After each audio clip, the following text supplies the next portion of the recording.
प्रमुख राज्य व्यवस्था के तहत ब्रिटिश संविधान के बारे में सामान्य परिचय लेंगे। ब्रिटिश संविधान के बारे में पढ़ने से पहले हम ब्रिटेन की अवस्थिति के बारे में एक सामान्य जानकारी ले लेते हैं। ब्रिटेन यूरोपीय महाद्वीप का एक अत्यंत ही महत्वपूर्ण देश है जो राजनीतिक दृष्टि से संपूर्ण विश्व में अपनी महत्वपूर्ण भूमिका निभाता है। ब्रिटेन के हम भौगोलिक स्थिति देखें तो ये एक द्वीपीय समूह वाला देश है जिनमें मुख्यतः 4 प्रमुख द्वीप हैं: इंग्लैंड, स्कॉटलैंड, वेल्स तथा उत्तरी आयरलैंड। लेकिन हम देखते हैं कि सामान्य भाषा में हम यूनाइटेड किंगडम को ब्रिटेन न कहकर इंग्लैंड के नाम से ही पुकारते हैं, क्योंकि इंग्लैंड जो है यह ब्रिटेन का सब सामाजिक, आर्थिक तथा राजनीतिक गतिविधियों का हमेशा ही केंद्र बिंदु रहा है। ब्रिटेन की आकार की दृष्टि से ये विश्व में 75वां स्थान है और जनसंख्या घनत्व यहाँ बहुत अधिक है और विश्व में अपना 4था स्थान रखता है। शहरी आबादी वाला देश है ब्रिटेन, क्योंकि औद्योगिकीकरण के फलस्वरूप ज़्यादातर जनसंख्या है वो गाँवों से निकलकर शहरों में आकर बस गई थी। अब आगे हम बढ़ते हैं, ब्रिटेन के संविधान के बारे में हम आगे चर्चा करते हैं।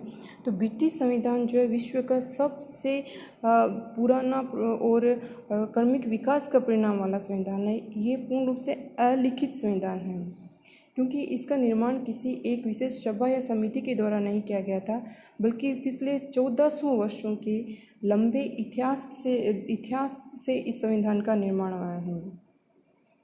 ये एक विकास का परिणाम संविधान। हम देखते हैं कि हमारे संविधान का जब निर्माण किया गया था तो हमारे लिए इस पर विशेष रूप से संविधान सभा का गठन किया गया था, जिसमें निश्चित सदस्य थे और उन्होंने विभिन्न देशों के संविधानों का अध्ययन कर हमारे देश के लिए एक सर्वश्रेष्ठ संविधान निर्माण करने की कोशिश की थी। लेकिन ब्रिटेन का संविधान किसी एक सभा के द्वारा न बनाया जाकर एक क्रमिक विकास के रूप में पैदा हुआ संविधान है। और हम ये भी देखते हैं कि सामान्यतः जब किसी देश का संविधान बनता है तो वो किसी न किसी क्रांति के फलस्वरूप बनता है। जैसे हम अमेरिका का या फ्रांस का संविधान देखें तो स्वतंत्रता के पश्चात अमेरिका में संविधान बना और फ्रांस में भी कई क्रांतियों के पश्चात संविधान का निर्माण हुआ। लेकिन ब्रिटेन का संविधान पूर्ण रूप से शांतिपूर्ण तरीके से विकसित हुआ संविधान है, जिसमें किसी भी क्रांति का कोई विशेष योगदान नहीं है। हम ब्रिटेन संविधान के बारे में, इसके विकास के विभिन्न चरणों के बारे में देखें तो ब्रिटिश संविधान के विकास को मुख्यतः 6 चरणों में बांटा जाता है, जिनमें सबसे पहला चरण है जिसे हम एंग्लो सैक्सन काल भी कह सकते हैं। तो एंग्लो सैक्सन काल में ब्रिटिश संविधान का विकास हुआ था। तो इस समय ब्रिटिश संविधान में 5वीं शताब्दी में इस एंग्लो सैक्सन काल की शुरुआत हुई थी और इस चरण में दो मुख्य विशेषताएं थी। सबसे पहले ये कि एंग्लो सैक्सन काल में ही सर्वप्रथम राजतंत्र का प्रादुर्भाव हुआ था, अर्थात वंशानुगत राजा की जो शुरुआत थी वो एंग्लो सैक्सन काल से ही शुरू हुई थी। और दूसरी इस काल की मुख्य विशेषता थी कि यहाँ स्थानीय शासन की नींव एंग्लो सैक्सन काल में शुरू हुई थी। अब हम आगे बढ़ें तो दूसरा काल आता है जिसे हम नॉर्मन काल के नाम से भी जानते हैं। नॉर्मन काल की शुरुआत 1066 ईस्वी में हुई थी और विलियम ऑफ नॉर्मंडी, जिन्होंने ब्रिटेन पर विजय प्राप्त कर इस साम्राज्य की स्थापना की थी। नॉर्मन काल के जो मुख्य 2 विशेषताएं थी, इनमें सब एक थी जिसे हम मैग्नम कॉन्सिलियम के नाम से जाना जाता है, दूसरी थी क्यूरिया रेजिस। मैग्नम कॉन्सिलियम को ब्रिटिश संसद का प्रारंभिक रूप माना जाता है और इसी से आगे चलकर ब्रिटिश संसद का पूर्ण रूप से विकास हुआ और ब्रिटेन विश्व में संसद के जनक के रूप में जाना जाने लगा। और दूसरी क्यूरिया रेजिस है, क्यूरिया रेजिस को ही हम आगे प्रीवी काउंसिल, मंत्रिपरिषद या मंत्रिमंडल के रूप में जानते हैं, यानी कि क्यूरिया रेजिस से ही मंत्रिमंडल का निर्माण हुआ था। और इसी समय 1215 ईस्वी में जिसे महान अधिकार पत्र कहा जाता है, और मैग्ना कार्टा की स्थापना हुई थी। मैग्ना कार्टा 1215 ईस्वी में महान अधिकार पत्र के नाम से आया था और इस अधिकार पत्र के माध्यम से इसमें राजा को यह नियंत्रित किया गया कि वो महान परिषद की आज्ञा के बिना किसी प्रकार का कोई कर नहीं लगा सकता। तो हम देखते हैं कि कर लगाने के लिए राजा को उस महान परिषद की अनुमति लेनी पड़ती थी। तो एक तरीके से ये मर्यादित राजतंत्र या वैधानिक शासन की नींव हम यहाँ देखते हैं। तो इसीलिए ब्रिटेन को आधुनिक लोकतंत्र का जनक माना जाता है, क्योंकि जो वर्तमान समय में लोकतंत्र का स्वरूप है, जहाँ लोक कल्याणकारी राज्य को जो लोक कल्याणकारी राज्य है वो जनता की सेवा के रूप में माना जाता है। हालांकि हम देखते हैं कि हमारे देश में भी बहुत प्राचीन काल से गणतंत्रात्मक शासन व्यवस्था थी, लेकिन जो आधुनिक स्वरूप है लोकतंत्र का, उसमें उसकी शुरुआत ब्रिटेन से ही हुई थी। इसलिए ब्रिटेन को लोकतंत्र का जनक भी कहा जाता है। तीसरा जो ब्रिटेन के संविधान के विकास में महत्वपूर्ण चरण था, उसे प्लांटनेट या लैंकास्ट्रियन वंशों का काल कहा जाता है। और इस काल में जो विशेषता थी इस काल की कि इसमें संसद की शक्तियाँ अत्यंत बढ़ गई थी। और 1327 ईस्वी में संसद ने उस समय के तत्कालिक राजा एडवर्ड द्वितीय को सिंहासन से हटा दिया था। तो ये बहुत महत्वपूर्ण है कि संसद राजा से भी ज़्यादा महत्वपूर्ण हो गई थी और इतनी शक्तिशाली हो गई थी कि वो राजा को भी हटाने में सक्षम हो गई थी। इसलिए इस काल को संसद का काल भी कहा जाता है। चौथा काल आता है ट्यूडर काल। ट्यूडर काल में हम देखते हैं कि इस समय संसद का महत्व थोड़ा घट गया था, लेकिन चूंकि ये ब्रिटिश लोकतंत्र के विकास के परिणाम का एक क्रमिक चरण मात्र था, इसलिए आगे चलकर फिर संसद शक्तिशाली हो गई थी। पांचवा काल था स्टुअर्ट काल। स्टुअर्ट काल में जो दो मुख्य स्टुअर्ट काल में हम देखते हैं कि फिर संसद शक्तिशाली हो गई थी और ब्रिटिश जो संसदीय लोकतंत्र है उसकी जो ठोस नींव या आधारशिला थी वो स्टुअर्ट काल में ही रखी गई थी। इस काल में ही कैबिनेट का उदय हुआ था, चूँकि हमने देखा कि क्यूरिया रेजिस थी वो आगे चलकर जो नॉर्मल काल में बनी थी क्यूरिया रेजिस, वो आगे चलकर प्रिवी काउंसिल में बदल गई और वो प्रिवी काउंसिल ही काबाल के रूप में बदली और उस वही काबाल आज आधुनिक युग में मंत्रिमंडल के नाम से जाना जाता है। तो मंत्रिमंडल का प्रारंभिक स्वरूप जो था वो स्टुअर्ट काल में गठित हुआ था। इसी तरह हम सब जानते हैं कि 1688 ईस्वी में ब्रिटेन में रक्तहीन क्रांति या जिसे हम गौरवपूर्ण क्रांति कहते हैं वो हुई थी और गौरवपूर्ण क्रांति के फलस्वरूप 1609 में एक अधिकार याचना पत्र पारित हुआ था जिसे पिटिशन ऑफ राइट्स कहा जाता है। इस पिटिशन ऑफ राइट्स में राजा की शक्तियों पर नियंत्रण किया गया संसद के द्वारा, अर्थात संसद राजा से बहुत अधिक शक्तिशाली हो गई थी और राजा की शक्तियों पर नियंत्रित करने के लिए मुख्य रूप से इसमें 4 बातें थीं अधिकार पत्र में। सर्वप्रथम थी कि राजा संसद की स्वीकृति के बिना कोई कर नहीं लगा सकता था, अर्थात राजा को कर लगाने के लिए पहले संसद की स्वीकृति लेनी पड़ती थी। दूसरी मुख्य बात थी कि राजा को वर्ष में कम से कम एक बार संसद की बैठक अवश्य बुलानी पड़ती थी और उस बैठक में राजा को भी उपस्थित होना पड़ता था।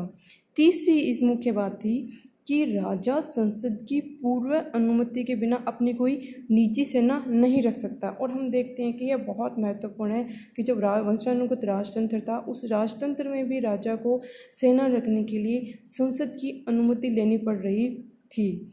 तो यह लोकतंत्र संसदीय लोकतंत्र के विकास में अपना एक महत्वपूर्ण स्थान रखता है।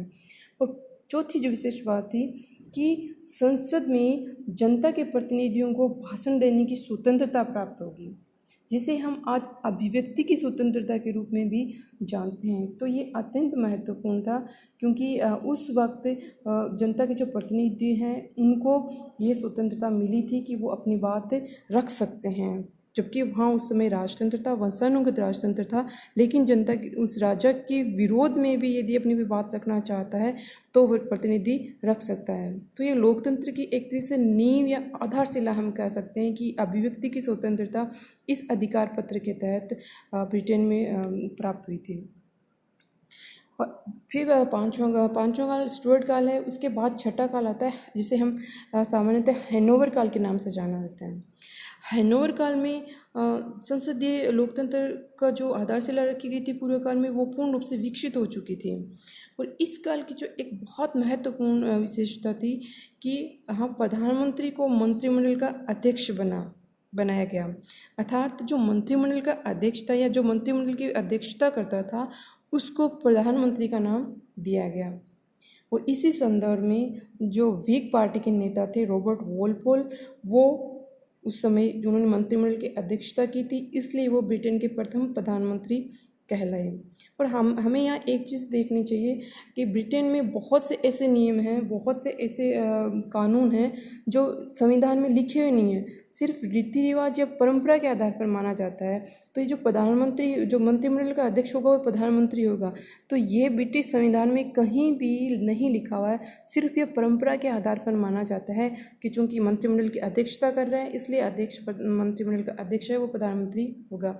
इसी तरह संसदीय शासन व्यवस्था में जो मंत्रियों की सामूहिक उत्तरदायित्व के जो भाव है, सामूहिक उत्तरदायित्व का जो सिद्धांत है, वो ब्रिटिश संविधान में कहीं नहीं लिखा गया। सिर्फ परंपरा के आधार पर ये माना जाता है कि ब्रिटेन के जो मंत्रिमंडल है या सरकार है, वो संसद के प्रति सामूहिक रूप से उत्तरदायी होगी। तो ब्रिटेन के जो लोग हैं वो परंपरा पसंद लोग हैं, पारंपरिक रीति रिवाजों को मानने वाले लोग हैं। तो बहुत से ब्रिटिश संविधान में ऐसे नियम हैं जो बिना किसी लिखित दस्तावेज के वो सिर्फ परंपराओं के आधार, रीति रिवाज के आधार पर चलते हैं। तो इन्हीं में से एक के मंत्रिमंडल के अध्यक्ष प्रधानमंत्री होता है।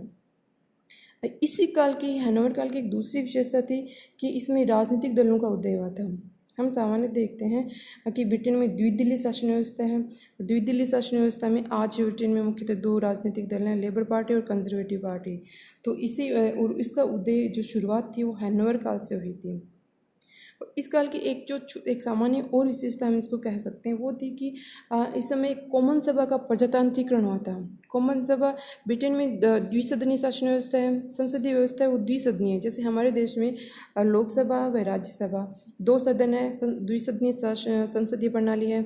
उसी तरह ब्रिटेन में भी संसद के 2 सदन हैं, हाउस ऑफ कॉमन्स और House of Lords. House of Commons है वो जनता के चुने प्रतिनिधि उसमें शामिल होते हैं हाउस ऑफ कॉमन्स में, जिसे हमारे यहाँ लोकसभा कहते हैं।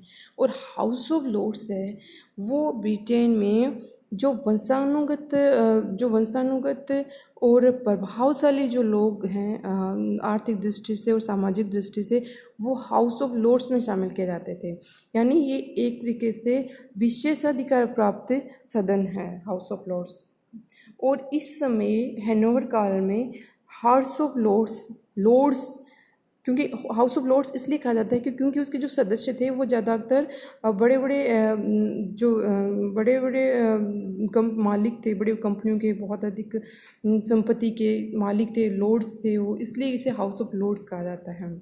तो हाउस ऑफ लॉर्ड्स की शक्तियों को इस काल में कम किया गया और हाउस ऑफ कॉमन्स की शक्तियों को बढ़ाया गया, यानी कि प्रजातंत्र की तरफ आगे इस काल में काफ़ी कुछ विकास किया गया। अब ब्रिटिश संविधान के बारे में जैसा कि हम जानते हैं कि ये एक निरंतर विकसित होने वाला संविधान है। और जब जैसे किसी भी देश के संविधान में संशोधन के लिए विशेष रूप से संसद में विधान पारित करना पड़ता है, उसके बाद राष्ट्रपति की अनुमति लेनी पड़ती है, जैसे हमारे देश में होता है। लेकिन ब्रिटेन में संविधान में संशोधन बहुत सामान्य तरीके से होते हैं और इसीलिए इस संविधान को बहुत ही लचीला और विकसित संविधान कहा जाता है। जितनी भी नई परंपराएं, प्राकृतिक कानून है, नई परंपराएं बनती है, रीति रिवाज है, संसद के द्वारा पारित विधान है, उस सर्वोच्च न्यायालय के द्वारा दिए गए निर्णय है, पिटिशंस है, वो जो भी नया जुड़ता है वो ब्रिटिश संविधान में निरंतर जुड़ता रहता है। इसलिए एक हम देखते हैं कि मुनरो ने एक बहुत ही सुंदर शब्द, एक सामान्य सुंदर परिभाषा दी है कि ब्रिटिश संविधान का निर्माण रोज होता है, यानी कि बहुत आसानी से नियम जो है ब्रिटिश संविधान में जुड़ते जाते हैं। इसके साथ ही ब्रिटिश संविधान आधुनिक लोकतंत्र का जनक माना जाता है। साथ ही आधुनिक युग में जो संविधान का स्वरूप है उसकी शुरुआत ब्रिटेन से ही हुई थी। इसलिए मुनरो ने ब्रिटिश संविधान को विश्व के समस्त संविधानों का जनक कहा है और ब्रिटिश संसद को विश्व की समस्त संसदों की जननी कहा है। अर्थात ब्रिटिश संविधान विश्व का मातृ संविधान, मदर कॉन्स्टिट्यूशन माना जाता है। हम देख सकते हैं कि हमारे देश में जो संसदीय शासन व्यवस्था है वो पूर्ण रूप से ब्रिटिश संसदीय शासन व्यवस्था से प्रभावित है। हमारी द्विसदनीय संसद प्रणाली और जो कानून का शासन है वो पूर्ण रूप से ब्रिटेन से प्रभावित है। तो ब्रिटिश संविधान का विकास विभिन्न चरणों के माध्यम से हुआ है और ये चरण लगातार आगे बढ़ते हैं, लगातार इस संविधान का निर्माण होता जा रहा है और ये विश्व का मातृ संविधान जो जिससे प्रेरणा लेकर अनेक नए संविधानों का निर्माण हुआ है, आज भी अपने परंपरागत स्वरूप को बनाए रखते हुए निरंतर नए उत्साह के साथ आगे बढ़ता जा रहा है। अब आज हम इतना ही पढ़ेंगे। कल हम ब्रिटिश संविधान की सामान्य विशेषताओं के बारे में पढ़ेंगे। धन्यवाद।